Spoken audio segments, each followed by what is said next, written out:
What's going on, people? Shameen here. I want to talk today about volatility and risk appetite. I think today is actually a pretty good day for that, considering the market was in the red earlier. I haven't checked since this morning, but everybody was looking at everything in the green the past couple days, and of course, the market's pulled back. I tweeted this morning. This is so typical in the crypto space. People who are getting into the crypto space need to understand that cryptocurrency is the most volatile asset class that we've ever seen. So, yeah, there's a lot of big exponential gains to be made, but those incredible, ridiculous gains come with volatility. It's just part of the package. You're going to deal with major volatility if you're dealing with cryptocurrency, and that volatility and risk is what makes these incredible gains even possible. It's why hedge funds and all these rich white dudes on Wall Street are happy making like 8% a year, 10% a year, whatever it is that their gains are, because they have a very low risk appetite. So their game is to get guaranteed gains with as little risk possible, because they're dealing with such huge, vast amounts of money in portfolios to where those little percentages truly matter. So when you're dealing with hundreds of millions of dollars and billions of dollars, you don't need to be risking much. You don't need to be involved in riskier investments or more volatile asset classes. You're already at a level to where all you have to do is maintain and secure your profits every year and get whatever return that you need, and then just keep going because you have such a big pool of money. So any minor percentage in gains actually matters a lot.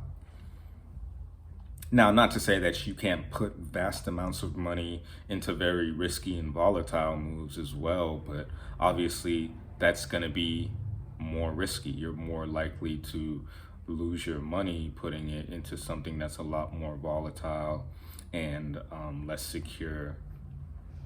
Though there's definitely some great bets in the crypto space itself, because even within crypto, you have assets that are less volatile now. Like I would say Bitcoin and Ethereum are a lot less volatile than the rest of the market. They have more longevity and staying power, and they're a little more stable.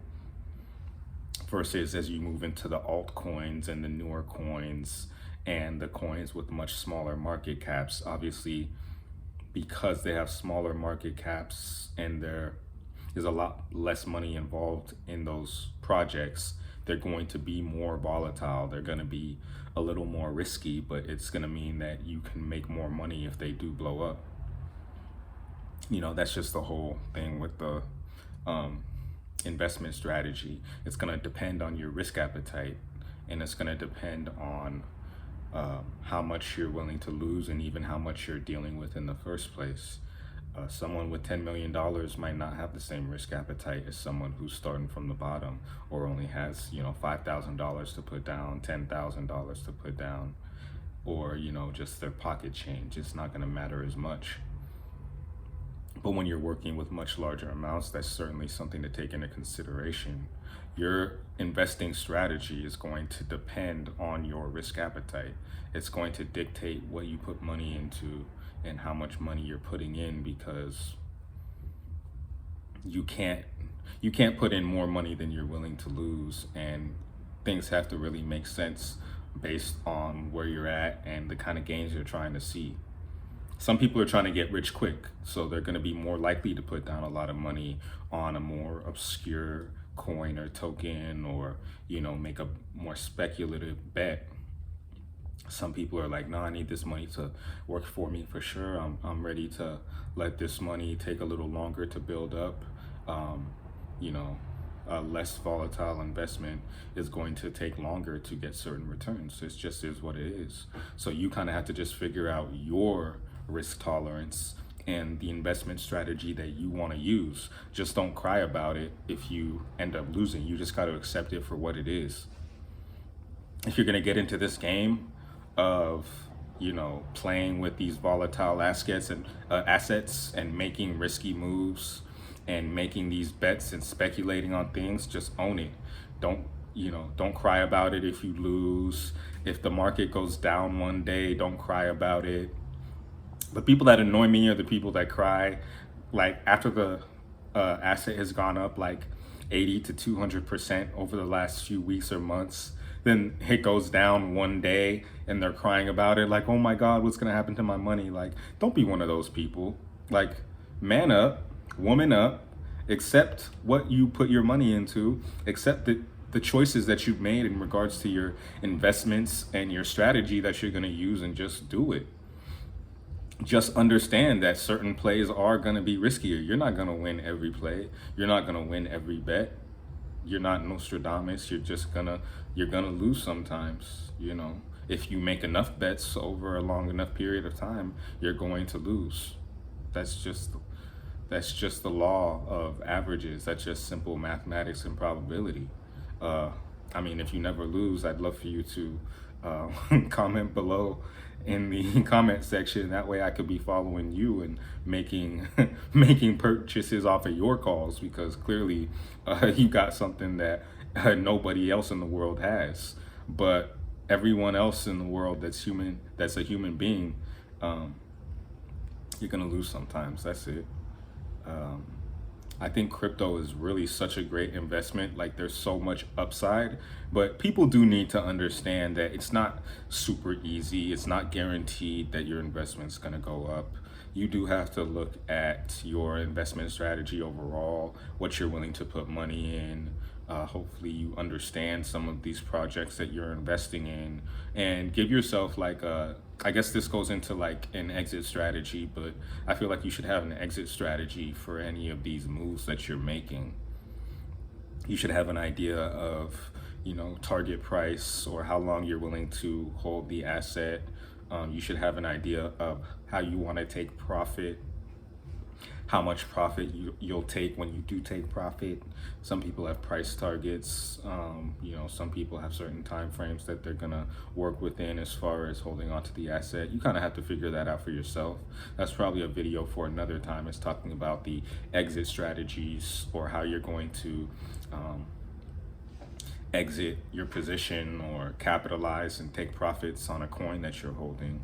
But at the end of the day, you just have to know your own risk appetite and what you're willing to put in and what you're willing to lose and bet in this game, because the crypto game is the most volatile game in town. So don't think that it's just gonna always be green and it's always gonna be up. But because of the way that the entire industry is growing, it's moving in cycles to where if you hold on long enough for a lot of good picks, you're gonna win. Now, whether you can actually hold through that volatility is something, that's another matter, which goes into your exit strategy, and even your conviction in the project and in the token. So there's a few things that go into it, but I just want to make this video to talk about that. Definitely please like, comment, and subscribe to my channel so I could beat the algorithm. And let me know your thoughts on this. Like, what is your risk appetite as you get into this crypto space? What exactly is your strategy? For me, I have a few coins that I look at. So I look at the large market cap coins like Bitcoin and Ethereum. I look at like the mid market cap coins like Phantom, FTM, Algorand, and a few other coins that I like. And then I have like some more riskier picks like Zenfuse, which is very small market cap altcoin that hasn't even taken off yet. It depends on what your goals are, what you're hoping to get out of your investments. So the way I look at it, there's a few different kinds of crypto, because even within crypto, you have different levels of volatility between these different tokens. So like I said earlier, you have like your Bitcoins and Ethereums, your Solanas, your Cardanos, your XRPs, your Atoms, your Chainlinks. You have your polka dots. You have plenty of coins that are a little bit more stable than the rest of the market. Then obviously as you go down the list to the less popular coins and the ones with smaller market caps, it's going to get more volatile. That's it. I think the crypto space is going to end up kind of like the stock market. So it's going to be so vast and wide open, but there's going to be a lot of losers. It's not going to be as easy to make good picks. So that makes your risk appetite and your investing strategy even more important.